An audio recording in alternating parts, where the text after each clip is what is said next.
My name is Sean. Yeah, Sean. no, that was a good game. Yeah. No, this may be exactly what we need is a little bit of sobriety here. I do typically like to enjoy my Sundays nice and sober so I can fully witness the sadness that is normally the Lions. Oh, do you have a dungeon? Yeah. I just No, curious no. question. Casual Timed locks on the conversation. doors. Yeah. Locks on the outside of the door. Yeah. But I did want to call out something is if you look at kind of the stats of Stafford over those 3 games, you see kind of a marked improvement in terms of how he's performing. If you look like at his QBR stats, he goes from a 77 to a 91 to 119. And, you know, when a quarterback is scoring over 100, that's normally pretty positive view of kind of how their play was. And I kind of feel like a lot of people have been pretty negative on his overall play. And I think, you know, he had a couple hard throws where he was definitely putting a little bit too much juice in the end zone. Yeah. And we definitely could have gotten those. But, you know, outside of kind of a couple give me plays, which probably are give me for just Stafford and a few other quarterbacks, but almost nobody else, I actually thought he played relatively decent. Like, this was within the realm of Stafford's here. He's a good quarterback. He's going to make an occasional mistake, but he actually did a pretty darn good job. Yeah. I'll tell you one thing about Matthew Stafford. The arm strength is still there. Did you see him break Buda Yes. Baker's other hand? Yes, that was the other thing I was going to say. Yes, exactly. And that was perfect. Is that throw, and as soon as I saw him going on the sidelines and like with his hand and everything, I was just cheering. Like, I was just like, you need to be punished. If you're going to stop that pass, there's the punishment. Yeah. All right. Calvin Johnson will show you the hands to show you Yeah, don't it's ever get all, in the you way know. of one of those. Bent fingers. Absolutely. Yeah. No, but I agree to an extent that Stafford, to me, hasn't looked like a problem per se. You know, we've had a couple sacks that probably shouldn't have been taken, or, you know, there's arguments for those. You know, that bad interception that he threw. But I think this is also the first game where Stafford didn't need to be the guy to bring us back from the brink. You know what I mean? Yeah. The first 2 games, and this has been a problem for Stafford his entire career. And part of it is that he was leaned on so heavily his first couple years here that, you know, I think it's probably ingrained in him at this point. But he doesn't need to be a savior anymore, or he shouldn't have to be a savior anymore. And when we have games where that's obvious, I think that's when we start to see him, you know, be a little bit better. You know, we saw the last drive of the game. There was a couple very Lions-y opportunities, right, where he throws a 58-yarder, gets called back by a holding. That's the kind of play that in the past, that's a killer. That drive's over. Doesn't matter what happens after that.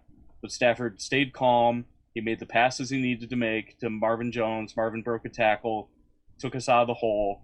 And, you know, I think that that's undervalued, a quarterback that can do that. And, you know, we have a quarterback that can do that, and we should be thankful. You make a great point, as always, Sandman. That's why I love you so much.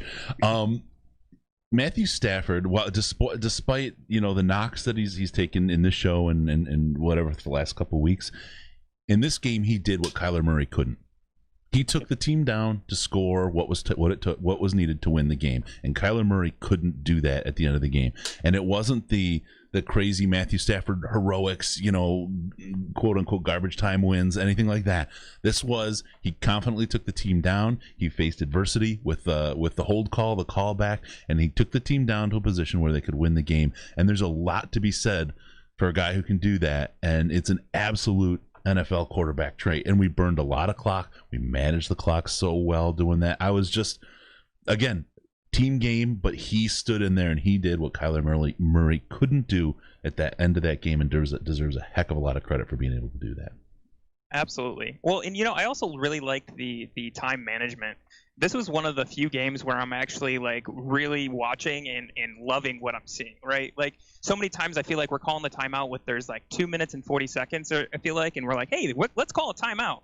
It's like, no, we can get down the field in 30 seconds. We don't need to save clock at 2 minutes and 40. And they actually ran it down, I think, until a minute was left on the clock. And I really appreciated kind of that.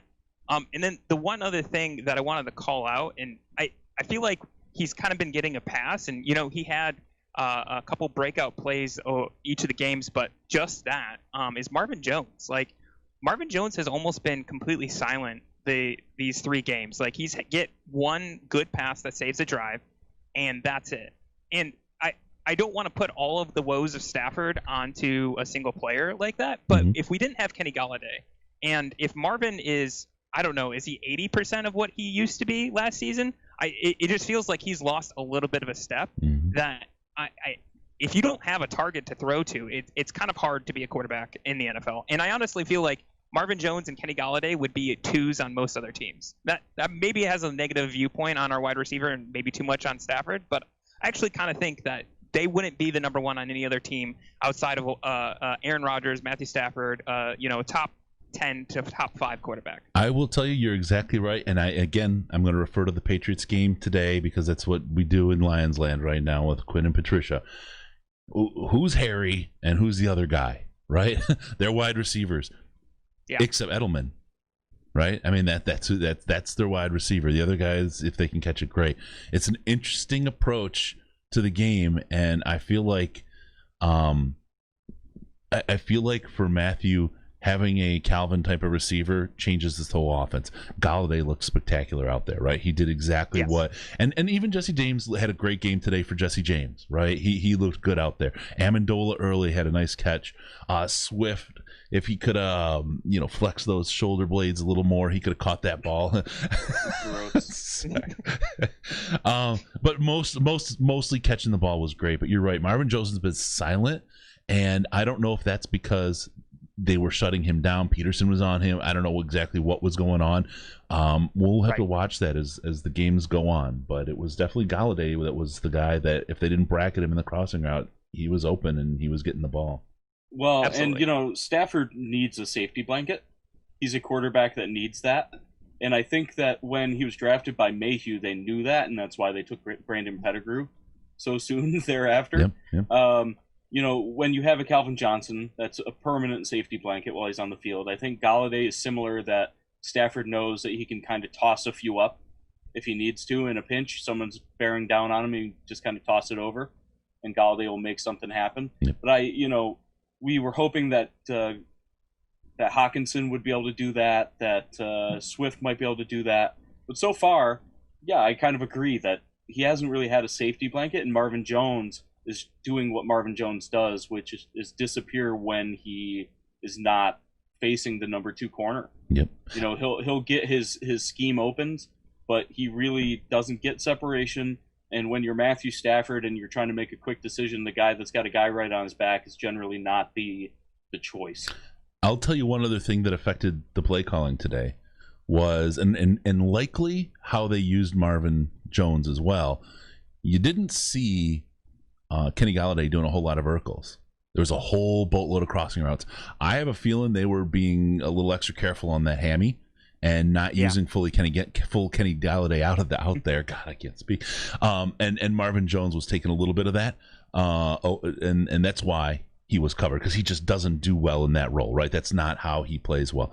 So it may be a little bit of getting Kenny back into full strength and healthy and doing his thing. So again, if we can do this with Kenny, with a fully healthy Kenny going vertical, that changes the game up. We may see more from Marvin in that case, and still have a Kenny that's getting some long balls. So this offense still has things to reveal, I think.